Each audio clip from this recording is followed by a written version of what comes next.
안녕하세요. 요즘 세상에는 옛날과 다르게 이혼녀 이혼남들이 많은 세상이라 아무런 흠이 안 될 수도 있다고 하지만 그걸 직접 겪어본 저로서는 생각이 조금은 달라졌습니다. 특히나 아이까지 낳은 경험이 있는 이혼녀는 절대로 만나지 않았으면 하네요. 제 기막힌 사연을 이야기해드리겠습니다. 저는 올해 30대 초반이 된 남자입니다. 제 아내는 직장 여자 동료의 소개를 통해 만나게 되었죠. 직장 동료는 자신이 주말마다 영어 스터디 모임을 나가는데 거기서 알게 된 친구인데 얼굴도 예쁘고 성격도 너무 착해서 저에게 소개팅을 시켜주고 싶다면서 말을 하더라고요. 소개를 해주는 직장 여동료도 성격이 착했고 저랑 친했던 사이여서 제 나름대로 평판이 좋았던 그런 동료였습니다.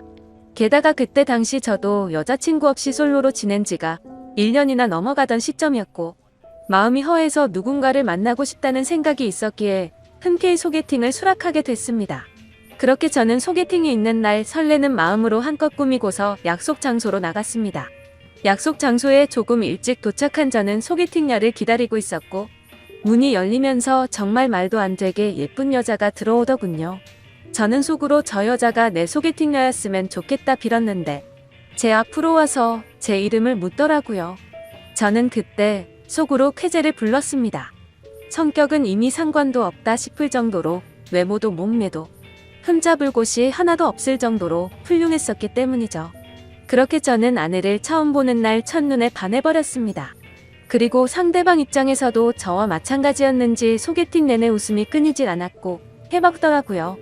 또 먼저 제게 술이나 한잔 하지 않겠냐면서 적극적으로 나왔고 저희는 그날 소개팅 첫 만남에 술을 진탕 마시게 되었고 술 기운에 만리장성까지 쌓았죠. 아무쪼록 그날 이후로 저희는 연애를 시작하게 되었습니다. 주선자의 말처럼 얼굴만 예쁜 게 아니라 마음씨도 정말 착했습니다. 제가 출근할 때 못 일어날까봐 자처해서 모닝콜을 해주겠다고 했고 주말에 만나면 집에 갈 때 월요일날 아침에 챙겨 먹고 가라며 항상 도시락을 싸오더라고요. 그 외에도 뭘 먹더라도 제가 원하는 거 위주로 배려해주느라 바빴고 짬뽕 같은 걸 먹으면 홍합에 있는 거 편하게 먹으라며 다 골라주기까지 했죠. 저는 그런 섬세하고 착한 모습들에 점점 더 사랑에 빠져버렸고 저희는 만난 지 6개월가량 지났을 무렵부터 서서히 동거를 하기 시작했습니다. 누가 먼저 동거를 시작하자는 말이 있었던 것도 아니었고 데이트를 하다가 저희 집에서 편하게 있다 잠들거나 그런 일들이 반복되었고 아내의 회사가 저희 집 근처에 있어서 자연스럽게 동거를 하게 되었습니다. 사실 동거가 시작되려는 당시에는 다소 머뭇거리기도 했지만 이렇게 완벽한 여자라면 진지하게 결혼해도 상관없겠다는 생각을 가졌고 그때 들었던 마음은 결혼하기 전에 진짜 배우자에 대해서 알고 싶으면 동거를 꼭 해보라는 말을 많이 들어왔기에 동거를 해보는 게 좋겠구나라고 생각했었죠. 아무쪼록 저는 그렇게 동거를 마음먹고 자연스러운 동거가 시작되었습니다. 정말 몇 달간은 너무 많이 행복함에 빠져서 살았습니다. 진짜 좋아하는 사람과 결혼하면 이런 느낌이구나 하는 마음이 들었죠. 매일같이 일하면서 드는 생각은 얼른 퇴근하고 집에 가고 싶다란 생각들만 가득했었습니다. 그리고 제 성격상 어린아이들을 별로 좋아하지 않는데도 불구하고 이런 생활이라면 얼른 결혼을 해서 저와 이 여자를 닮은 아이를 낳아서 더 행복해지고 싶다는 생각까지 들더라고요. 그렇게 저는 제 아내에게 무엇이든 다 해주고 싶은 마음으로 항상 행복했습니다. 하지만 불행하게도 그런 행복한 날들도 시간이 점점 갈수록 삐그덕대기 시작했습니다. 같이 살게 된 지 몇 달이 안 되어서 아내의 숨겨진 모습들이 보이기 시작한 거죠. 가끔씩 이유 없는 짜증을 부리는가 하면 우울하다면서 말 한마디도 없이 있다가 갑자기 혼자 눈물을 흘린다든지 저는 갑자기 왜 이러지라는 생각들과 그런 모습들이 이해가 가지 않았습니다. 그러다 어느 날 저에게는 말도 하지 않고 회사에 휴가를 내고 어딘가를 다녀왔다고 하더군요. 그래서 무슨 일이길래 말도 안 하고 다녀왔지란 생각과 갑자기 양심 고백하듯 이런 얘기를 하니까 뭔가 불안한 마음이 들었습니다. 저는 긴장되는 마음으로 조심스레 어디를 다녀왔냐고 물었죠. 아내의 입에서는 정말 생각하지도 못한 충격적인 얘기를 하더군요. 제 아내는 사실 어린이집을 다녀왔다고 했죠. 그리고 뒤이어 충격적인 사실을 밝히는데 자신은 사실 결혼을 한 유부녀라고 했고 슬아의 아이도 한 명 있다고 합니다. 그 말을 듣는 순간 저는 너무 충격을 먹어서 정지라도 된 것 마냥 가만히 있었고 아무 말도 하지 못하겠더라고요. 저는 정말 상상하지도 못한 날벼락 같은 이 여자의 말에 너무나도 당황을 했습니다. 도대체 이 상황에 제가 무슨 말을 어떻게 해야 할지 도저히 모르겠더군요. 그래서 침묵을 지키면서 가만히 있으니 남편이 바람을 펴서 집을 나왔고 그 이후로 혼자서 지내고 있었다고 하더군요. 집에서 나온 뒤로 아이를 못 본 지 1년이 지났는데 갑자기 미칠 만큼 보고 싶어서 제가 모르게 어린이집에 가서 구경하고 돌아왔다고 했습니다. 그러면서 제가 너무 좋아서 결혼을 한 사실을 숨기고 만났다고 하는데 저는 그 말에 어이가 없어서 물어봤습니다. 지금 이렇게 되면 나는 의도하지도 않았는데 바람핀 상간남이 되어 있는 거 알고 있냐고 했습니다. 그러자 아내는 이미 결혼 생활이 파탄이 나서 서류만 부부일 뿐이지 별거 한 지도 이미 1년이 넘게 지났고 근래 들어서 이혼 이야기가 오가는 중이라 그럴 일은 없다고 하더군요. 저 또한 그런 얘기를 듣고 보니 정확히 알아둬야겠다 싶더라고요. 그래서 나중에 따로 변호사에게 몇 번 상담을 받아봤죠. 저는 이 사실을 몰랐기에 제게는 유책 사유가 될 일은 없을 것 같다고 했습니다. 아무쪼록 저는 계속해서 물었습니다. 지금 너무 당황스럽다고 말했고 왜 이런 이야기를 이제서야 말한 거냐며. 사귀기 전부터 말하던지 아니면 최소한 우리가 동거를 하기 전에 말해야 하는 거 아니냐고. 이건 아무리 생각을 해봐도 나에게 너무한 거 아니냐고 물었죠. 아내는 제가 너무 좋아서 그런 건데 도저히 어쩔 수가 없었답니다. 사실대로 말하면 제가 떠날 것만 같았다고 하더군요. 솔직히 말해서 사실대로 말했으면 당신이 계속해서 나를 만났을 거냐며 묻는데 자신있게 만났을 거라는 대답이 나오지가 않았습니다. 아무 대답도 없이 가만히 있으니 아내는 울면서 속이게 돼서 정말 미안하다고 사과를 하는데 그런 모습을 보고 있자니 저도 참 마음이 많이 착잡해졌습니다. 일단 조금만 더 생각을 해보자고 하니까 갑자기 아내는 무릎을 꿇고 빌기 시작했습니다. 저 없이는 도저히 못 살겠다고 제발 한 번만 용서해달라고 하더라고요. 애걸복걸하면서 비는데 마음이 울컥했습니다. 저도 아내를 정말 많이 사랑하고 있었기에 눈물이 덜컥 나더군요. 그래서 우선 알겠다고 진정시켰고 차근차근 얘기를 했습니다. 그럼 아직 이혼은 하지 않은 상태냐고 물었습니다. 서류상으로는 그런데 당장 얘기해서 서류에 도장 찍는다고 하더군요. 그리고 정말로 그 다음날 당장 전 남편을 찾아가서 서류에 도장을 받아왔더라고요. 그래서 저는 아내의 진심에 믿음이 갔고 거짓말을 했던 건 어느 정도 이해가 되었기에 용서를 했습니다. 그리고 웬만하면 그 남자 원하는 대로 합의 이혼을 하는 게 낫지 않냐고. 저는 권유를 했고 합의 이혼을 하는 조건으로 양육비로 매달 50만 원씩 받기로 했습니다. 그동안 아내가 힘들었던 이유들을 알고 나니 뭔가 마음도 짠했고 저를 믿고 곧장 이혼하는 모습을 보니 이제 평생 제가 책임을 져야겠구나 싶었습니다. 그래서 저는 이제 시간 그만 끌고 결혼을 하자고 고백을 했습니다. 아내는 제 고백을 듣고 눈물을 흘리면서 미안하고 고맙다고 앞으로 2번 다신 상처 주지 않고 잘하겠다고 하더라고요. 그렇게 저희는 결혼을 하기로 약속을 하게 되었고 그 다음으로 큰 문제가 된 것은 바로 저희 부모님을 설득하는 문제였죠. 저도 이렇게 큰 충격을 받았는데 아들이 결혼하려고 데리고 온 여자친구가 이혼녀라고 하면 어떤 반응을 보이실지 눈에 선했기 때문입니다. 저희 부모님 남들에게 많이 베푸시고 착하신 기독교 신자이신데 정말 보수적인 성향이 강하신 분들이셨죠. 그래서 부모님은 제게 여자친구가 생긴 사실은 알고 계셨지만 같이 동거 중인 사실조차 말하지 못했습니다. 근데 그런 분들에게 대체 어떻게 이런 사실을 전해야 할지 감당이 되지 않더라고요. 하지만 며칠 동안 고민을 했지만 그렇게 시간을 끌어봤자 현실은 달라지지 않는다고 생각을 했고 매도 먼저 맞는 게 낫겠다라는 심정으로 용기를 냈습니다. 저는 주말에 본가로 들어가 부모님과 대화를 나눴습니다. 부모님께 이제 결혼을 해야 할 것 같다고 운을 뗐습니다. 그러자 아버지께서는 결혼할 나이도 되었고 너만 좋으면 그냥 결혼하라고 말씀하셨습니다. 그래서 저는 숨을 죽인 채 진지하게 말씀드릴 게 있다고 했습니다. 사실 지금 여자친구가 이혼녀의 아이도 있는데 지금 아이는 전 남편에게 맡겼다라고 말했습니다. 그렇게 말하자마자 집이 완전 발칵 뒤집히고 난리가 났습니다. 부모님은 저보고 제정신이냐며 소리를 질렀습니다.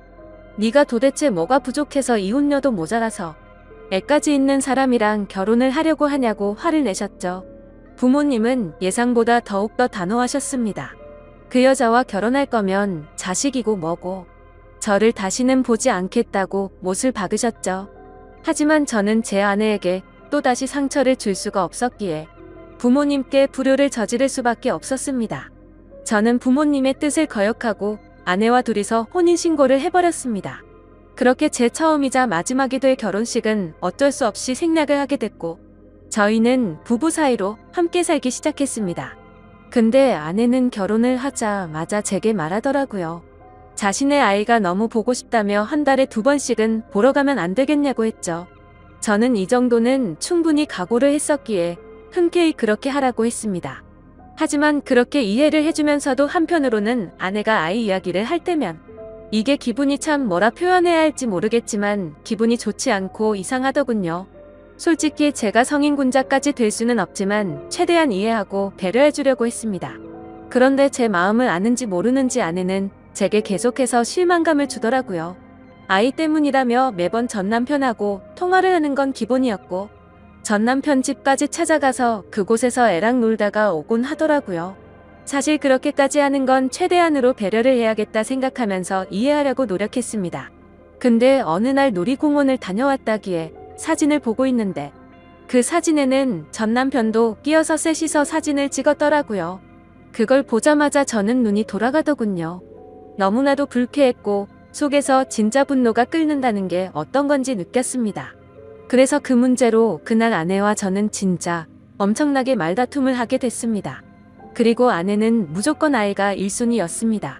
저와 밖에서 외식을 하는데 아이에게서 전화가 오면 제가 혼자 밥을 먹든 말든 1시간씩 내팽겨치고 저와 여행을 가기로 해서 비행기며 숙박이며 다 예약을 해뒀는데 아이가 갑자기 보자고 한다고 취소를 하자고 하더군요. 평소 같으면 왜 화가 나겠습니까? 근데 미리 약속을 했는데 이러는 건 예의가 아니지 않나요? 이미 완납을 해뒀고 날짜도 코앞이라 환불도 거의 못 받는다고 해도 대화가 안 통하더군요. 그래서 그런 문제들로 저희는 종종 다투게 되었습니다. 하지만 싸워봤자 그때뿐입니다. 아내는 제 앞에서 미안하다고 말하지만 그 순간일 뿐 저는 항상 뒷전이었습니다. 저와의 약속은 무시하는 모습들이 점점 쌓이다 보니 저도 지쳐가게 되었죠. 그래서 도저히 해결이 되질 않는 문제로 계속해서 스트레스를 받기 싫었고 저도 그냥 그러려니 하는 마음으로 어느 정도 포기를 했고 그 이후부터는 태클도 걸지 않았습니다. 근데 그렇게 배려를 해줬더니 제 아내는 개념이 없는 건지 오히려 더 고삐가 풀린 것처럼 제 눈치를 아예 보지를 않더군요. 아이 핑계로 전남편 집에 들락거리는 건 아무것도 아닌 것처럼 하게 되었습니다. 그렇게 도가 지나친 짓을 하다 보니 저희 사이는 외주를 타듯 위태로운 나날을 보내고 있었습니다. 그러던 어느 날 주말 결국 사건이 터지게 되었습니다. 이번 주는 아이를 데리고 친정에 가서 부모님께 보여드리기로 했다더군요. 그래서 친정에서 하룻밤만 자고 들어온다고 해서 알겠다고 했습니다. 이때까지만 해도 저와 살기 위해 당장 이혼을 했던 아내였기에 어느 정도의 믿음이 있었죠. 하지만 그날 자정이 되어갈 무렵 아내에게서 문자가 왔습니다. 문자를 확인해보니 사진이 왔는데 제 아내가 어떤 남자의 팔을 베고 침대에 누워 잠들어 있는 모습이었고 내용을 보니 전 남편이라고 밝히면서 남의 여자 건드리면 너도 이 꼴 나는 거다라고 와있더군요. 그래서 배신감에 꼭지가 돌아버렸고 그때부터 손발이 떨려와서 극한의 분노가 치밀어 올랐습니다. 그걸 확인하자마자 전화를 했는데 그 전 남편 놈이 번호를 차단해놨더군요. 그날 저는 너무 충격을 받아서 뜬 눈으로 밤을 지새웠고 다음날 아침 아내는 아무 일도 없다는 듯이 들어왔습니다. 아무래도 그 전 남편 놈이 어제 한 짓을 말을 안 했던 것 같았습니다. 저는 그 뻔뻔스러운 아내에게 어제 어디 갔냐고 물으니까 뻔뻔하고 당당하게 표정 하나 안 바뀌고 친정집에서 자고 왔지라며 거짓말을 하더군요. 그 말 듣는 순간 저는 아내에게 욕을 했습니다. 문자로 온 사진을 들이밀며 이게 니네 친정집이냐고 말하니 그때서야 엄청나게 당황을 하더군요. 솔직히 말하라고 하면서 언제부터 이런 더러운 관계를 가졌냐고 하니까 아내가 한참을 말없이 있더니 아이 때문에 만나다 보니 옛날 감정이 떠올라서 실수를 했다고 합니다. 전 남편이 아이 핑계로 자주 불러냈었고 술을 먹고서 자신도 모르게 실수를 해버렸다더군요. 그렇게 실수를 한 번 하게 되자 그때부터 몇 개월간 계속해서 몰래만 나왔었다고 하더군요. 그 말을 듣자마자 정말 피가 거꾸로 솟는 것 같았고 이 망할 모든 것이 다 제 업보 같았습니다. 저는 그냥 차분하게 생각을 했고 애초부터 이런 더러운 만남 진작 끝낼 거리란 생각이 들더군요. 그래서 그냥 차분히 이혼하자고 했습니다. 아내는 애초에 들고 온 것도 없었기에 지금 당장 네 옷 사서 나가라고 했습니다. 그러자 아내는 저에게 또 다시 무릎을 꿇고 여전히 자신이 사랑하는 건 저라고 하더군요. 그 남자랑은 한 번 실수였을 뿐이라고 헛소리를 하는데 정말 징그럽고 역겹기 그지없었습니다. 그래서 아내 보고 당장 나가라고 지금 당장 안 나가면 진짜 내가 사고 칠지도 모르겠다고 하니 제 말이 진심인 걸 알았는지 도망치듯 짐을 챙겨서 바로 쿨하게 나가 버리더군요. 정말 너무 허무했습니다. 부모님을 배신해가면서까지 했던 제 선택이었는데 이런 여자와 평생을 함께 하려고 했던 제 자신이 너무 한심스러웠습니다. 그동안 꿈꿔오던 단란한 가족은 한순간에 무너져 버렸습니다. 저는 그렇게 며칠 동안 술로 밤을 지새우면서 울고 또 울었습니다. 아무쪼록 며칠 동안 그렇게 페인처럼 지내다 문득 하루라도 빨리 이 악연을 끊고 싶더군요. 그래서 이혼을 하기 위해서 서류들을 정리하고 있었습니다. 근데 생전 처음 보는 빚들이 생겨 있더라고요. 제 명의로 된 카드에서 현금 서비스가 600만 원 정도 있었고 대부업 몇 군데에 대출 신청을 해서 총 5천만 원이 되는 큰 돈을 대출받았더군요. 누가 봐도 이건 사기 결혼이 아닌가 생각이 들었습니다. 신용카드야 제 명의니까 그렇다고 치지만 대부업의 대출을 받을 때 등본이나 가족관계 증명서나 뭐 이런 걸로 신청을 했겠지만 어떻게 이만큼 큰 금액을 명의자 본인인 제 확인도 거치지 않고 대출을 해준 건지 이해가 가지 않았고 의문이었습니다. 그래서 두 번 다시 엮이고 싶지 않았던 아내에게 전화를 걸었습니다. 근데 아내는 모르는 척 일관하고 있더라고요. 저는 너무 열이 받아서 소리를 질렀습니다. 그러자 옆에서 그 전 남편 놈이 봤더군요. 참, 사랑한다고 할 땐 언제고 그 사이에 그쪽으로 쪼르르 달려갔구나 생각했습니다. 아무쪼록 그 전 남편이 바꿔봤더니 제게되려 욕을 하고 배째라는 식으로 하더라고요. 그러고 전화를 끊더니 이것들은 잠적을 해버렸습니다. 그래서 일단 당장 경찰서로 가서 신고부터 해둔 상태입니다. 정말 지금도 너무 분해서 손이 덜덜 떨리고 어떻게 이것들을 응징해야 할지 모르겠습니다. 지금 저는 제가 계획적으로 이것들에게 사기를 당한 거 아닌가 생각이 듭니다. 이런 인간 같지도 않은 사람과 엮인 제 자신이 정말 비참해서 눈물만 나네요. 저는 온전히 그 사람을 사랑해서 믿었을 뿐인데 제가 뭘 잘못했다고 이런 일이 벌어진 건지 모르겠습니다. 어떻게 사람의 탈을 쓰고 이런 잔인할 수가 있는 건지 앞으로 저는 여자를 만날 용기조차 나지 않을 것 같습니다. 지금 저는 절대로 선처는 해줄 생각이 눈꼽만큼도 없고 감옥이라도 보내고 싶은 심정입니다. 이 두 사람 어떻게 해야 제대로 반성하게 만들 수 있을까요? 좋은 방법이 있으면 댓글로 남겨주시면 꼭 응징하도록 하겠습니다. 이 글을 보는 분들도 항상 조심하셔서 저처럼 이런 슬픔 겪지 않았으면 좋겠습니다. 참으로 바보 같은 제 이야기를 들어주셔서 감사합니다.